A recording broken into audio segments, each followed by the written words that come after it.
Guys, আশা করি সকলে ভালো আছেন। আমি আপনাদের অনেক ভালো আছি। তো আমি এখন যেখানে আছি এটা হচ্ছে নেত্রকোনা শহর। নেত্রকোনা শহরে যে মেন পয়েন্ট হচ্ছে এটা হচ্ছে সার্কিট হাউস, আমার পাশে দেখতে পাচ্ছেন। তো নেত্রকোনা শহরটা সত্যি অনেক ভালো, দেখার মতো অনেক কিছু আছে। এখানে আছে যেমন আছে বালিশ মিষ্টি আছে, অনেক কিছু দেখার মতো, অনেক কিছু খাওয়ার মতো আছে। তো আপনারা যদি আসেন তাহলে দেখতে পারবেন। তো শহরটা অনেক ভালো।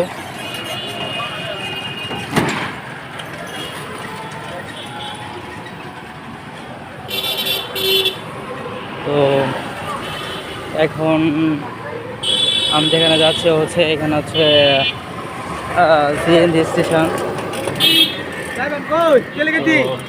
সিএনজি স্টেশনে যাব আমি একটু তেলিগিরি উদ্দেশ্যে। তো এখানে দেখেন ওরকম দেখালে শুধু মানুষ আর মানুষ আর গাড়ি আর গাড়ি। তো শহরের গাড়িটাই বেশি। আর